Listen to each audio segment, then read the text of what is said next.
You know why you're here. You click the link. Backpacks.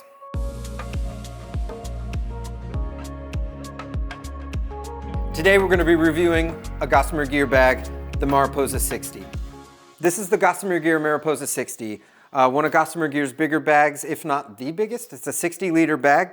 Gossamer Gear's a company out of Austin, Texas. They're really awesome. They make a lot of good gear. I have two of their bags. This is the bigger one of the two.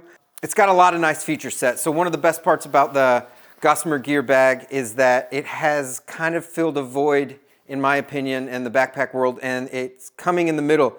It's ultralight, but it's got a little bit more durability than some of the other ultralight bags. The materials used are a little bit more ripstop protectant. I really like them a lot. Like I said, they're still super duper light. This bag comes in under 2 pounds empty. It's a medium with a medium hip belt, which by the way, they sell different sized hip belts. So if you're a medium pack person, but you need a bigger hip belt or even a smaller hip belt, they have those available, really affordable too. I'm gonna start from the top down on this bag. So on the side, we've got a side entry pouch. Pretty good size here, not huge, but definitely gonna have enough room for all your essentials that you want to get to easily, but that are in a zipper. Right on the back, we have a pass-through for hydration hose if you're using a hose. One of the things that you'll notice on this bag is all around there's a bunch of D-rings, and there's also just the stitched loop for attaching. You can attach anything to these, and there's like a good amount of them everywhere. So that's really nice for being able to attach accessories just the way you want to. So you've got a lot of different options as far as customizing the external storage on this pack, which I really like. I utilize some, I'll show you. You've got your shoulder adjustments up here at the top, so you can get the curve on top of your traps just where you like it. Carry handle, of course. From here, the bag opens from the front. It's got two clips and you fold open. So it's a little bit unique in here in that we have a single clip here that closes your main pouch, and it's just enough to kind of keep everything in place. And then it's not really a roll top, you just kind of fold under and then come across, and everything sits really nice and neat in there. Another thing to point out here while we're still at the top of the bag is that the way I have it folded over is not to full capacity. That fold over that I just showed you, you could pack it higher and it would just fold over less, but it does give you more main compartment capacity. Actually, a huge point to keep in mind with this is you can actually go down in size and the fold over just becomes bigger. So there's a little bit of versatility in how much of that main pocket that you use. The next thing that I'll show you on this pack is this front pouch.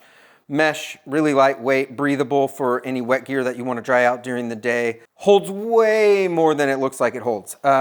I don't know how many liters this pouch is, but like you can put a substantial amount of gear up there securely. I have some of the bungee shot cord I was telling you about that I've looped through some of the guys that I showed you. This allows me a spot to slip in stuff like layers of clothes I peel off and just want to slip in and don't want to like take time to put away. I also actually carry Crocs with me on trail most of the time, and I just shove them up under there and they stick to the bag really nicely, and since they don't weigh anything, it's not messing with my balance. I don't want to call this a D-ring, but a nice spot for storage attachment here. On this corner, we have two trekking pole holders. So if you're not using your trekking poles or you're crossing an area where you're not using them, they slide in, and then up top, you would have to attach some sort of holder, but I have a simple cinch down, so my poles run up, come through here, and I can cinch down on them. I just had a little piece from something that I tied on here, and it works perfectly. I'm gonna flip over, show you the back. So on the back, a lot of attachments on the shoulder pads. There's some really good spots to tie things on. In this case, I have one of their Gossamer Gear pouches attached, and it's got plenty of points to where I could put it in several different spots and it would work. This is just the spot that I particularly care for. Chest strap, which is adjustable up and down to a certain extent, so you can get that sitting in the nice spot for you that's comfortable and keeps those straps from sneaking out on you. The pads on these are a medium weight, so they're very breathable. They're not as heavily padded as your heavier packs, obviously, and that's where some of the weight savings comes from. I would like to point out, again, Gossamer Gear kind of meets that middle point, and I think that shows up in their padding on their hip belt and on the shoulder pads. It's a little bit heavier than some of the ultralights out there, but it's still far less than some of the big heavy packs that are really good for comfort and weight bearing. Speaking of weight bearing, this bag's gonna perform really well 35 pounds and under. I would say the sweet spot is 30 pounds. Anything 30 pounds and under, you're gonna be great. I have carried upwards of 40 in here and it still performed. 40 was pushing it. I would really max rate this bag at 35 pounds. And if you need to carry more than that, it's probably best that you carry a different bag. It's been tested. Last thing that I really want to show to you is on the hip belts here.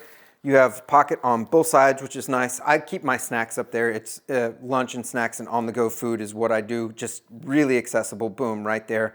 My phone, GPS, lip balm, things like that hang out in this pocket.